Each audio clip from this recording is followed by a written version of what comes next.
The master of clay Eli was not a warrior, not a scientist, not even a soldier. He was something simpler, something most aliens had never seen before on Zora 9. He was an artist, a human who worked with only one thing: clay. But this was not ordinary clay.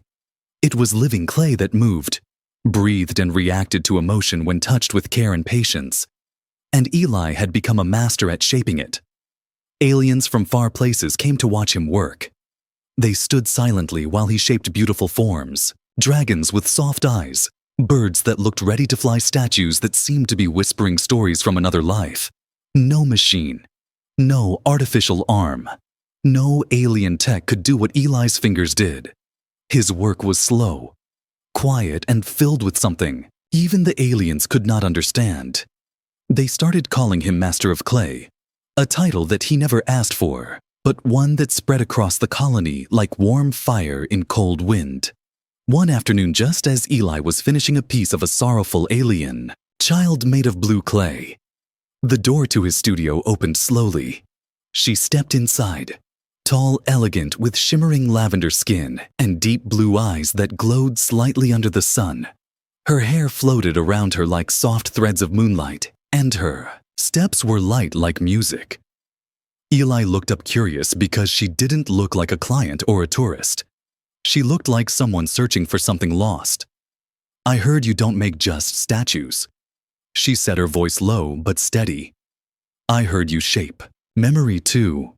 Eli nodded slowly, not sure where this was going. His hands rested gently on the soft clay on the table. "I don't want a statue of my sister. I want her back, but not alive," she said, her words trembling just a little. "I want something that makes her feel like she's still with me. Something I can talk to, something that remembers." Eli tilted his head, studying her face. It was clear she had not slept. Her eyes held the kind of pain he had seen only once before in a human mother who had lost her son to the void. She reached into her robe and pulled out a small object, wrapping it carefully in cloth, then setting it down before him. It was a bone, small, fragile, old. "This is her," she said softly. "The only piece I could keep when the accident happened." Eli's breath caught in his chest, his fingers frozen in place. He had heard of this before. Rumors, whispers, old tales from the deep districts of artists who shaped more than clay, who shaped spirit itself. But it was forbidden, not by law, but by something stronger, a silent rule among creators: don't touch the line between memory and soul. "You want me to shape something from this?" Eli asked, not as a challenge, but as a question to the universe. She nodded slowly, tears rising in her strange but beautiful eyes. Her name was Karena, she said, and her sister had died when the research pod exploded near the dark ring. Eli looked down at the bone, then at his hands, then back at her face. Something inside him whispered, "Walk away," but another voice, louder, older, said, "Maybe, just maybe, this is why you came here to this planet, to this time." He picked up the bone, gently feeling the cold of it, the weight of memory inside it, and for the first time in years, his hands began to tremble. Karena stood silent, watching him as he closed the door to his studio and turned the sign outside to occupied. "This will not be like anything I have made before," he said. "This may not even be right." She smiled faintly, then said, "Sometimes right and wrong don't matter. When love is the only thing left." Eli nodded, then reached for the special clay, the one he kept hidden behind a sealed box. It shimmered like liquid glass and pulsed with a soft glow. He placed the bone at the center and began to work slowly, carefully shaping not just form, but feeling. Adding curves that carried sorrow, touches that remembered warmth, lines that knew laughter and loss. Outside the studio, the sky darkened with a soft evening hue, and the air turned quiet, as if the world itself was holding its breath.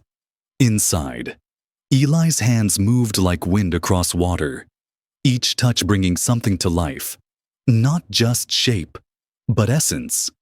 And as the form began to rise, Karena stepped closer, her lips parting slightly in awe. Because what she saw was not just her sister's face.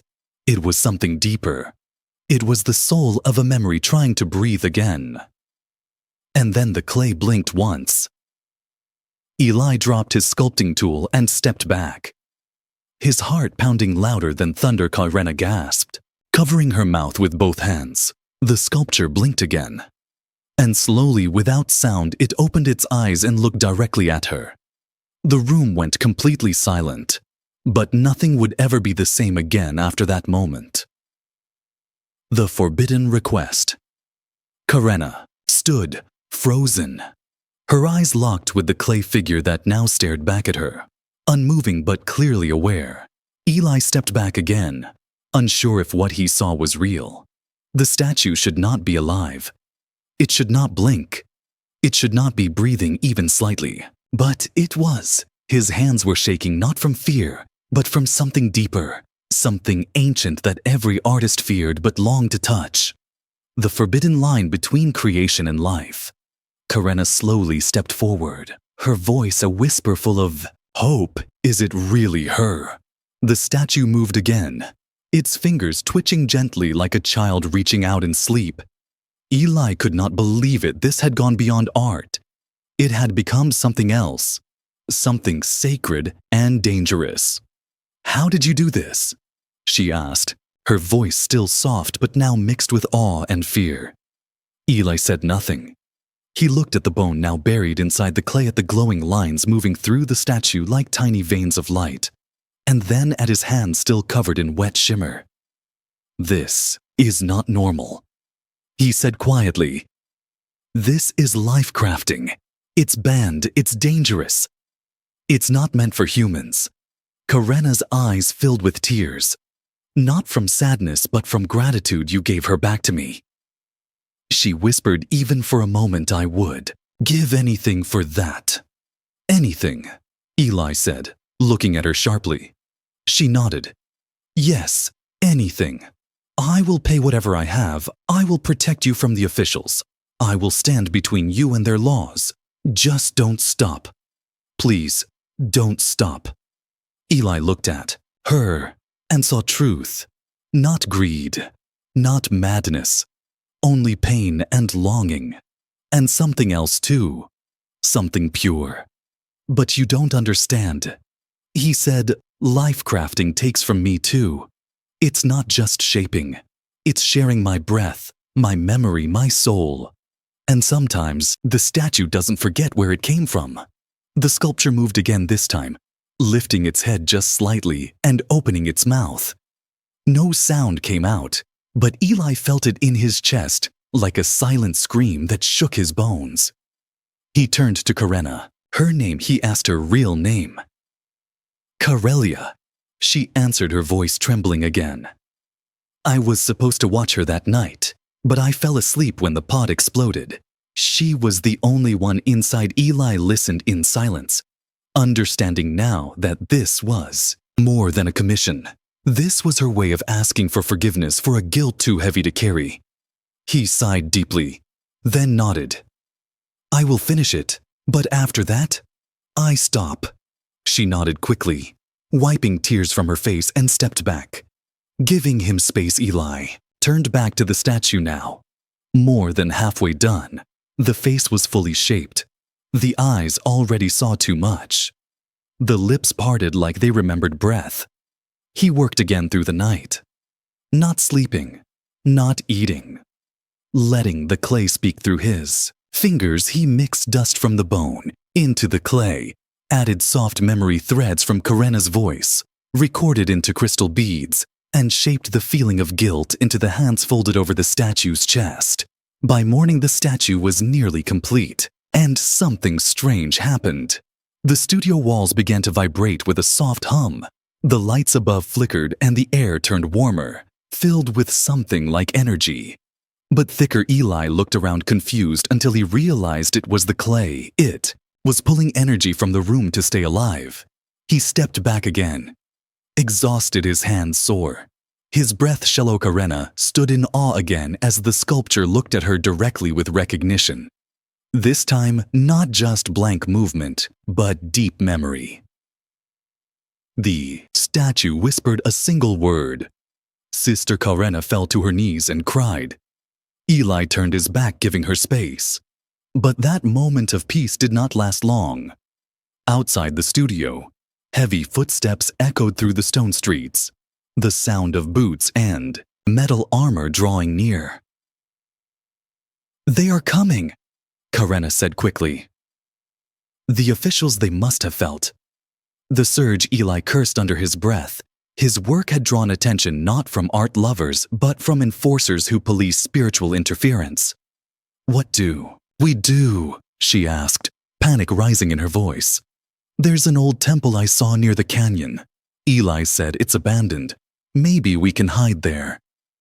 Karena nodded and reached for the statue. "Don't touch it," Eli warned too late. The statue's hand grabbed hers tightly, its eyes wide full of pain. "Don't leave me," it said in a broken voice.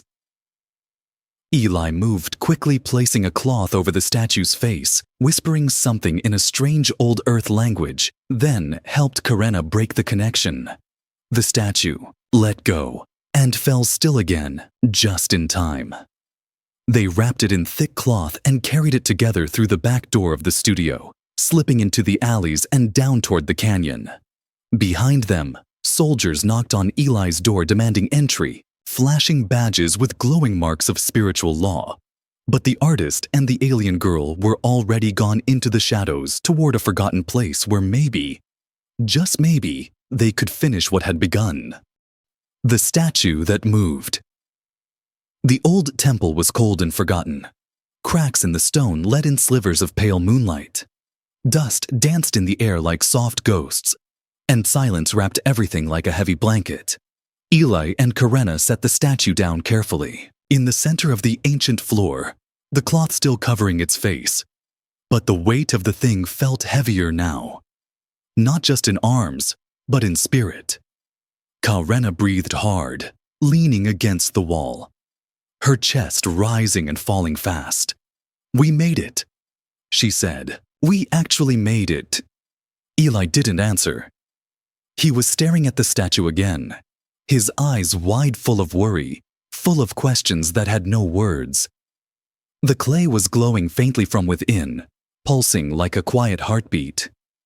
"She's still alive," Karena whispered, stepping closer slowly. "Not alive," Eli said quietly. "Not truly alive, but not dead either. It's caught in between something, in between memory and soul. Something not meant to exist." Karena sat beside the sculpture, her fingers trembling as she reached forward and removed the cloth from its face slowly, gently, like she was unwrapping an old friend. The statue blinked again, once, then twice. And then it moved. Karena gasped. Eli stepped back, his heart racing. The statue lifted its head and looked around, its face confused, scared like a child waking up in a strange place. "You came back," it whispered in a voice, not made of sound, but of thought. A soft echo inside. Both their minds, Karena covered her mouth, tears rushing to her eyes. "Corellia," she said, softly, "it's really you." The statue smiled faintly and nodded, but the smile didn't last long. The smile faded into a deep sadness. "You left me in the dark?" The voice said you would watch over me. "But you didn't." Karena fell to her knees, her hands clutching the edge of the statue. "I didn't mean to," she cried. "I fell asleep. I didn't know the engine would burst. I didn't know." The statue turned away as if remembering something painful. Eli stepped forward now, unsure what he was even part of anymore. This wasn't art anymore. This was spirit broken and confused, held inside a body, not meant for life. She doesn't belong in this world. He said gently, "We can't hold her here forever. It's not safe for her or for us." But Karena shook her head. "I need her to know I'm sorry," She said I need her to forgive me. Forgiveness, the statue whispered, and the word echoed again and again in the walls of the temple like soft thunder. The lights inside the clay grew stronger, brighter. The statue lifted its arms slowly as if reaching for something unseen. And then a new voice filled the air. Not human, not alien, not machine. You called from memory and pulled me back. But memory is not life and grief is not enough. Eli grabbed Karena's arm. We have to end this now. He said, if we keep her like this, she'll suffer. The statue looked at him with sad eyes. You understand, don't you? Master of clay? You know what lies beyond shaping. You've touched the soul of the earth and the sorrow of stars. Eli's jaw tightened. I never wanted this, he said. I just wanted to help. The statue moved toward Karena slowly, its hands touching hers gently. For a moment, it was quiet again. Peaceful. You have to let me go, sister, the statue whispered. You have to stop carrying this weight. Karena sobbed, her whole body shaking. I thought if I could talk to you one more time, I could breathe again. I thought, if you could just hear me say, I'm sorry, maybe I could live again. You can, the statue said, but only if you let me rest. Eli stepped forward, holding something in his hand, a final piece of clay shaped into a spiral, the symbol of release. Are you ready? He asked Karena, his voice soft, his eyes kind. She nodded slowly, not with strength but with surrender. He pressed the spiral to the heart of the statue. The light inside flickered once, twice, and then gently faded like a candle in soft wind. The statue's eyes closed. Its body relaxed. Its hands folded once more across its chest. Karena leaned forward and kissed its forehead. Thank you, she whispered. Thank you for one last goodbye. The temple fell silent again. No more voices, no more light, only a memory carved in. Clay. Eli helped Karena to her feet. They stood in silence for a long time, watching the statue like it was sleeping. We can't stay here. Eli said they'll keep looking for us. Karena nodded, but she didn't take her eyes off the statue. I think I can breathe again, she said quietly. For the first time in years, Eli gave a small smile, not of victory but of peace. And together they stepped away from the statue, walking toward the temple door, toward whatever would come next. Behind them, the clay did not move again. The spirit in the clay. The sun rose slowly over the hills of Zora 9, spreading a dull orange light across the canyon. But inside the temple, all was still cold and heavy. Eli watched Karena as she sat in silence before the statue, her eyes red, her hands resting in her lap. She had not spoken since last night, since the statue had closed its eyes and the light had faded. He knew that silence too well, the kind that comes after a heart has been emptied and filled again in the same moment. We can't stay here long, Eli finally said, his voice calm. But lo, they'll come back, they always do. And now they'll be angry. Karena nodded slowly, but did not stand. Her eyes remained on the statue as if afraid that it might vanish the moment she looked away. The clay has settled. Eli continued no more. Pulses no movement. The spirit is at rest. I can feel it in the air. But Karena whispered something strange. Something that made him stop. She speaks to me. Still. Eli blinked, unsure if he had heard her. Right. What do you mean?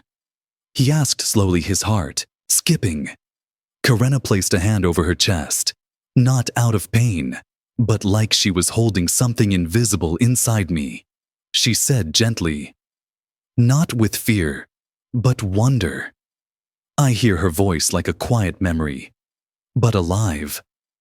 That's not possible. Eli said, not from disbelief, but from the weight of what it meant. He walked over to the statue and touched it softly. The clay was dry now. No more. Glow, no warmth, just stillness. The ritual was supposed to bring closure, to release the memory from pain and return it. To the void, Karenna stood up, finally turning to him, her face pale but calm. You didn't just shape a memory, Eli. You opened a door and something passed through. Eli looked at his hands. They were covered in faint white dust, like ash from a fire, but he had not worked with the clay since last night. He wiped them on his coat, but the dust remained. His heart began to race again. Suddenly, a loud sound shook the temple, a thud, then another, then a crash, like someone trying to break through the side. Entrance. They found us, Eli said, pulling Karenna close. We have to go now. He grabbed his bag and the few tools he had left. Karenna helped wrap the statue again, but it was lighter now, as if the weight of the spirit had truly gone. They escaped through a crack in the temple wall, sliding down a narrow slope that led to the canyon below. From there, they followed a dry riverbed until they reached an abandoned outpost, the kind built long ago for pilgrims and forgotten after the war. It had one working room and a power cell, barely enough for light, but safe enough for now. They placed the statue in the corner, covered again, and sat across from each other, both breathing hard, but quiet. What do we do now? Karenna asked, her voice tired but steadier. Eli didn't answer right away. He was staring at his hand again, the white dust now glowing softly. He didn't want to admit it, but something was changing inside him, something he had never felt before. The clay gave me something, he whispered, not out of pride, but fear it took from me. But it also left something behind. Karenna reached over, gently touching his wrist, her eyes meeting his.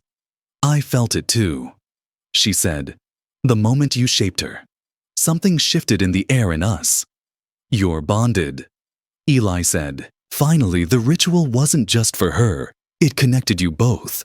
That's why you still hear her. Karenna looked away, her lips trembling slightly. Is that wrong? No, Eli said softly. But it is dangerous. Outside, the stars began to show in the darkening sky, and a strange wind moved through the canyon, carrying faint whispers like voices from another world. They sat together in the quiet shelter, not as artist and client, but as two souls forever changed by what they had done. And as the wind passed through the cracks of the outpost, the statue moved again, just slightly, only a finger twitching. Karenna didn't notice. Eli did. He didn't say anything, not yet, but he felt it deep inside. It wasn't over. The price of crafting. Souls. Eli stood still in the shadows of the outpost, his eyes locked on the statue in the corner. It hadn't moved again, not even a twitch, but he knew what he saw. He was sure of it. The finger had moved not from wind or vibration, but from something inside. Something that still remained. Karenna sat by the small heater, watching the stars through the broken window. Her body calm, but her mind far away. Her hand rested over her heart, as if trying to hear something deeper. She still talks to me, Karenna said quietly, her voice gentle. Her eyes focused on the stars. I hear her when I close my eyes. Not with words, but with feelings. Memories, shapes, like thoughts that are not mine. Eli wanted to tell her what he saw, but something held him back. Maybe fear, maybe the truth. We need to understand what this is, Eli said slowly. What we've done was never meant to happen. Not by humans, not by aliens. This ritual, this shaping, it's not just memory. It's connection. It's something deeper. Karenna looked over at him, her face serious. Then help me understand, she said. Please, if we've opened something we don't understand, we should not walk away. Eli nodded, then opened his bag carefully. He took out an old book, not made of paper, but of woven threads and pressed crystals. It was human, but ancient, from the time before the colonies. This belonged to my grandmother. He said she was one of the last spiritual sculptors before the practice was lost. She used to say, "Clay remembers more than stone, and soul hides best in silence." He placed the book on the ground and opened it to a faded page. A drawing showed a figure made of clay surrounded by light and shadows with marks of pain across its chest. "This is a warning," he said, not a guide. My grandmother called it soul-binding, the act of shaping sorrow into form and giving it voice. But she also said the soul never leaves without cost. "What kind of cost?" Karena asked, already knowing the answer in her heart. "The bond," Eli said, quietly. "It doesn't end when the statue dies. It stays, it grows, it reaches deeper, until the soul finds a new place to live." Karena's eyes widened. "You mean me?" He nodded slowly. "It chose you because you called her with love and guilt and memory. And she came. And now she doesn't want to go." Karena stood suddenly, walking to the statue, pulling the cloth away again. The face of her sister was still there. Soft, peaceful, but somehow less distant. "I don't want to lose her again," Karena whispered. "I just got her back." "You didn't get her back," Eli said gently. "You invited her pain and now it lives with you. Then what do we do?" she asked. "Do we banish her? Do we destroy the statue?" "No," Eli said sharply. "Destroying it might break you too. The bond goes both ways." She stared at him, scared but not panicking. "Then, what's the answer?" Eli turned the page in the book, revealing a drawing of a sacred object, a glowing stone with roots carved into it and rings surrounding it like a sun. "This is the Heartstone." He said, "It can hold a soul not forever but long enough to give it peace and distance from the one who carries the bond." "Where is it?" she asked quickly, her voice filled with hope. "In the caves of Urok, deep in the mountains, guarded by creatures that sleep in silence. They hate sound. They hunt by vibration and only move when the air stirs wrong. Then we go," Karena said without hesitation. "It's not easy," Eli warned. "It's cold, dangerous, and if we make one wrong step, they'll tear us apart. Then we make no wrong steps," she said. They packed quickly, wrapping the statue tightly and carrying only what was needed. The journey took them through wind and storm and ice that bit through their skin, but together they moved one step at a time. Through valleys and narrow paths, through tunnels where breath turned to fog, and even thoughts felt too loud. Finally, they reached the cave mouth, and Eli placed his hand on the rock, feeling its hum. "They're awake," he whispered. "Stay quiet. Follow only my steps." They entered the cave slowly, carefully, their feet soft on the ground, their hearts pounding louder than drums. Inside, the walls shimmered with blue light and strange symbols glowed around them. Eli followed the markings until they reached the chamber. There, in the center, stood the Heartstone, large, glowing, warm, with a pulse like a heartbeat. Karena stepped forward. The statue in her arms felt heavier again, like it knew where they were. Eli placed the statue before the stone and whispered words from his grandmother's book, words older than time. The light from the Heartstone grew stronger, and the statue began to glow, not with sorrow, but with peace. Karena cried softly as the light moved from the statue into the stone, and the voice in her heart faded slowly, like a song ending gently. When the light faded, the statue was still just clay again, silent, empty. Eli turned to her and saw her breathing slowly, calmly, and for the first time without pain in her eyes. "It worked," she said.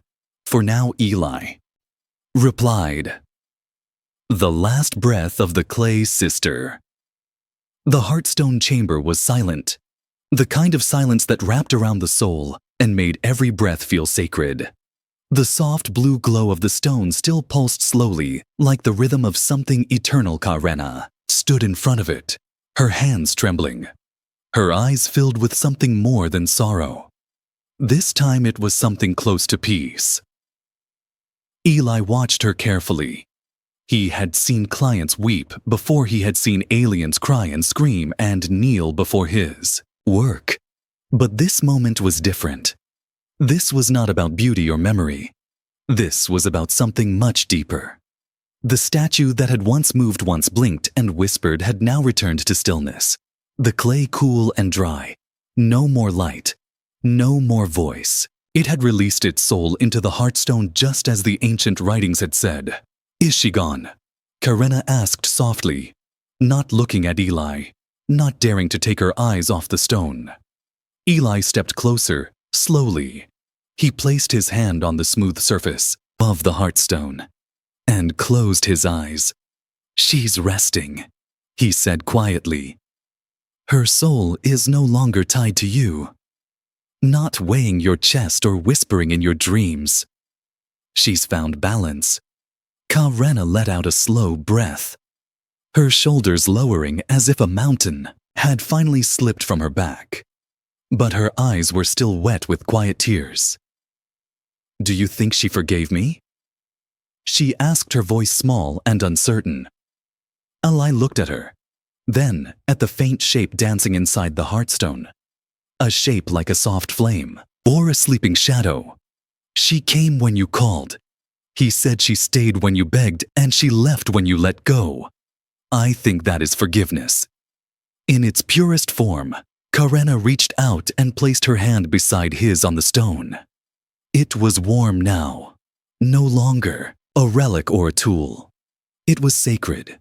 It had become part of her healing. "I don't want to forget her," she whispered. "You won't," Eli said softly. "You shaped her in clay and in memory. Now she lives inside the piece you carry." For a long moment they stood together, hands on the heartstone, silence between them, not cold or empty, but full and still. Then they left the statue behind, wrapped again in cloth, and left in the cave. Not because they wanted to forget, but because it had done its duty. Outside the wind was still, and the stars above the mountain glowed brighter than before. The world had not changed, but something inside them. Had they walked together back toward the path, back toward the edge of the canyon, where the stars kissed the cliffs and the sky opened wide, Karena turned to Eli and gave him a look he had never seen in her eyes before. It was not pain or desperation. It was strength, and maybe something else. "You could have refused me back then," she said. "You could have said no, and none of this would have happened." Eli smiled faintly back then. "I thought I was just a sculptor. I thought my hands were only good for shaping things, not healing them." She reached into her robe and pulled out a small polished shard of clay. It was from the first sculpture, the one that had first moved, the one that had whispered. "I kept this," she said. "I don't know why, but now I think it was meant for you." Eli took it in his hand. The smooth piece still held a faint warmth, like the last breath of a sleeping memory. He didn't speak. He didn't have to. They traveled back to the colony, not as strangers, not as artist and client, but as something different, something stronger, shaped by grief and courage and a story. Only they knew. When they returned, the studio had been broken into, torn apart by the officials, but no one was waiting for them. No one came asking questions. The officials had searched for power and danger, but found only clay and old tools. They had no idea what had really been created and what had been released. Eli rebuilt the studio slowly, piece by piece, with Karena helping. Sometimes not with words, but with presence. She didn't live far. She said just across the bridge in a quiet building full of flowers and quiet books. Sometimes she brought him tea. Sometimes he sculpted something just because her laughter filled the room. Weeks passed, then months, and one day she came holding a small empty pot of living clay. "Could you shape something again?" she asked, but not of sorrow, not of the past, something that feels like now. Eli looked at her, and then at the clay, and for the first time in a long time he smiled without weight. He shaped a pair of hands reaching toward the sky, strong, delicate, full of hope. And when she saw it, she didn't cry. She smiled too and placed it by her window where the sunlight could kiss it every morning. And across the colony, they still called him the master of clay. But those who truly knew said he no longer shaped just memory or sorrow. He shaped peace, and that was the real masterpiece. The end.